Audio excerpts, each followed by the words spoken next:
I feel truly like if you are in China, you will never go hungry. There is food everywhere. We're in Wuhan and Huawei has a castle. We're waiting for a dish that is a specialty here in Wuhan called Dopei. The food here in Wuhan has been really, really good to try. We took the train today and we just arrived tonight. We are here for the next 2.5 days and we're going to explore the city. We're going to eat all of the Wuhan breakfasts because I know they're very well known for breakfast here, including the hot, dry noodles. And our plan is to also visit Optics Valley and hopefully get to see some robots, ride the monorail that hangs upside down, and just generally check out the city that nobody ever talks about except for the one bad thing that everyone knows Wuhan for. As we were walking around, I saw this cart making xiaolongbao and they brought it out to us and it's like so puffy, the skin is so thin. It's very rare to find, to be honest. Normally we have the thicker bun that's kind of like the sangxinbao, but this one is the true xiaolongbao and it's so good and it's like big. It's puffy. It's delicious. We have found ourselves in a night market and I got 3 pairs of Nike socks. They do say Nike Elite Crew. I don't believe that these are real Nikes, but they were 3 for 10 won, which, I mean, you can't go wrong. It even says it all in English, like dry fit technology. We're gonna shop and then turn around, maybe get some snacks because there's some food. And I'm looking for a shirt, so we'll see what else we can find. Got dough fry thing. It looked really good. We saw some girls getting it. And the guy rolls out the dough and then puts it on the inside of a steel clay pot. You can see there's some kind of meat or vegetable filling that goes with it. It's chewy more than crispy, and it has like a fried potato, curry potato taste for the filling. Really tasty. I learned recently that the number 8 is ba, and they use this hand to go ba. This was 8, and I got to practice my 8, and I was very excited. And then I also, while we were in the night market area, I also got this shirt. I bought it because the English is not good. It says, "Smile Day Vigorous. Wish you hey yeah night heist day." I love it when you find a shirt that's a little bit imperfect. We're gonna walk now on the more main walking street.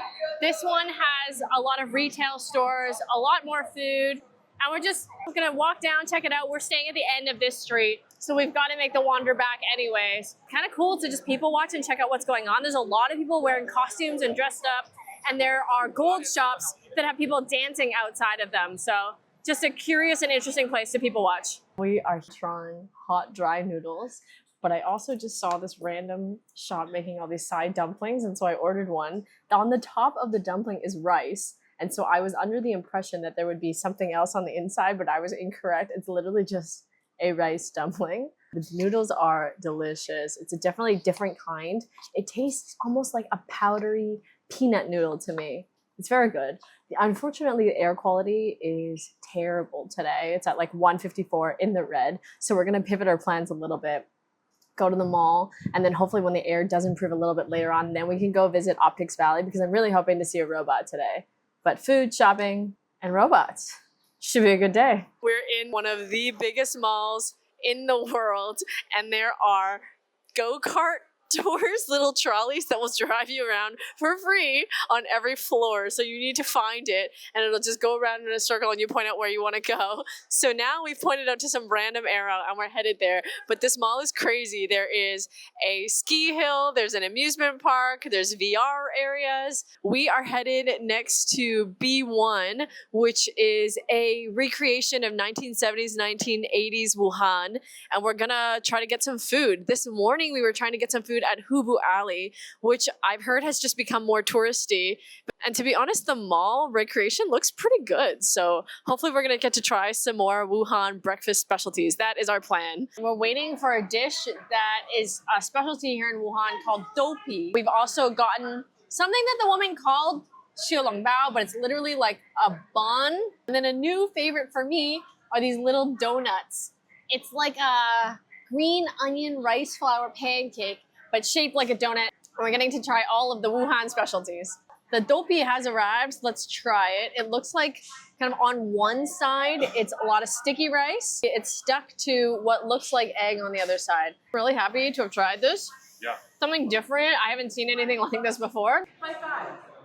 No problem. We saw on a map that there is a 7S robot shop in Optics Valley, so we decided to head over. And the store itself was kind of more of a toy-looking store with services and repairs. But after chatting with one of the employees in the store, he sold us 2 tickets to visit the robot training center at the Humanoid Innovation Center. So we headed over and got a private tour of the robot training school.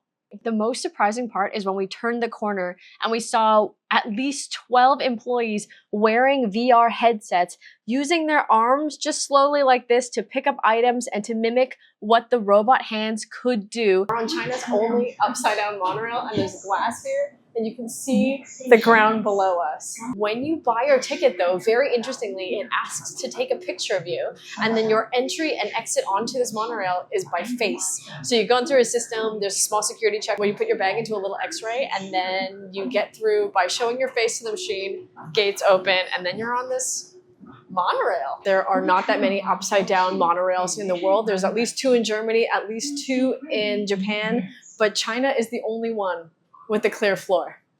Now that we've gone all the way to the end and we're heading back, I wish that this train was useful in any way. Like, it doesn't take you anywhere. It takes you to a much more grassy, sort of farm-looking bog area than I expected. I thought that we would get to see, you know, at least some of the buildings. You don't get any of that. It's a lot of trees, grass, and because of the height that we're at, you mostly see like the bike path and the grass below us. It's neat as a concept, but not really useful in any way. You don't actually need to take this upside down monorail. It's just, if you're curious what an upside down monorail looks like, that I would recommend coming here. So we happen to be walking by this very gilded, lit up jewelry store, and they were giving out little tiny ducks. So I got a little duck. Tom's got his little duck, and they gave out scratch cards.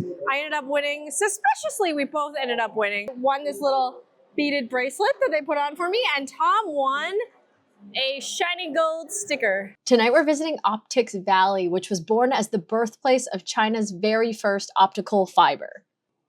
The area of Optics Valley is massive.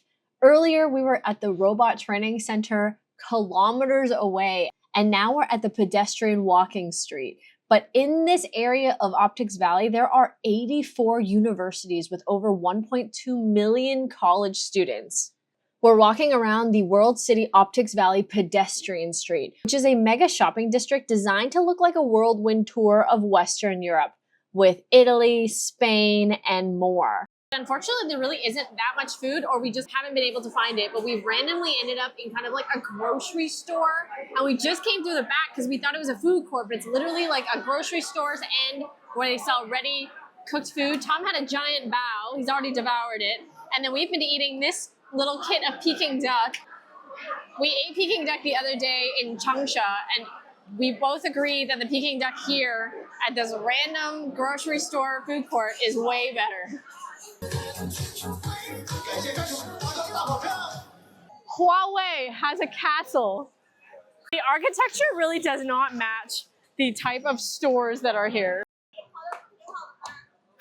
He's so cute. It's day 2. The air quality is much better here in Wuhan, and we're on some street and everyone is having a photo shoot. Down the street here, there's a ton of people with balloons, and we've just walked by people having a wedding photo shoot, clearly a fashion photo shoot. And just keep in mind, this is a real road with real cars. It's like being in Universal Studios where they have a fake set. That is what this looks like. A woman just offered me a photo shoot. She showed me a laminated piece of paper with a bunch of photos that she could take for me. So I'm pretty sure people just come here for the photo shoot. I love it.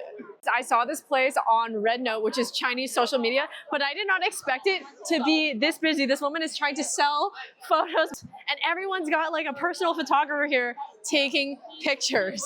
At first I thought that the balloons were part of some sort of protest. I didn't really know what we were looking at. We pulled over to the side of the street because we saw this shop with the sign in English as the color and taste are good. So we kind of just pointed. To be honest, I don't really even know what we got. The sign makes it look like it's a deep fried dumpling. Yes, it looks like a bao that's deep fried. It's good. It's crispy on the outside, wet, like it's a hardened outside, nice meat interior. I would say it's equivalent to some of the other baos that we've been eating, but this one's deep fried. So apparently Wuhan is the carb capital of China, and we're online now. We saw this long line. There was quite a number of like young, good-looking girls, and I was like, whatever they're eating has to be good. I asked the guy in front of me, and the food is called jiguanzhou, which means rooster coxcomb. And so we're just in line. It looks literally like they're taking a calzone amount of dough, putting it in a deep fryer, and then putting it in a plastic bag and giving to people. So we're just lining up and waiting to get this now. We're on a street area right now called Shanhaigen Road, which is closed off for pedestrians only, and it's a bunch of street food. Earlier we saw some people also lined up for what looks like fried dumplings. So we ordered 2 kinds. We don't even know what's in them because they're very hot. So we're just waiting in line now for our jiguanzhou, and then we're gonna try them all. So we're starting our afternoon bites with the dumplings that we found. They had 2 or 3 giant dumpling cookers. This is a fair-sized dumpling. It's got a nice sesame on top, and we're about to find out what flavor it is. I can't say for certain, but it is delicious. It's very good. I think very crispy outside. It's nice because it's hot. When we saw them making it, the guy literally was like pouring oil into the vat and then spinning them around. So we think that's how they cook it. I will open and try the other one. This one is mushroom. There's something crunchy in it. It's got the texture of like radish, whatever it is. We also got the jiguanzhou. I'm very excited to try it because apparently this is a food item from Wuhan. Somewhere in Wuhan, we gotta try it. Coxcomb dumpling can be filled with a lot of things like vermicelli. Ours appears to have meat in it. It looks pretty good. The cute dog. It's good. It's not super full. There isn't that much meat in it, but the meat that is in it is very good. It's some sort of like dumpling mixture inside this delicious, large dumpling. It's really light. Like I was expecting it to be heavy, but it's actually very light. Doesn't taste that oily at all. I like it. We've just made it to this mysterious underpass, and look how green it is here. This is so unexpected, a little forest in the city.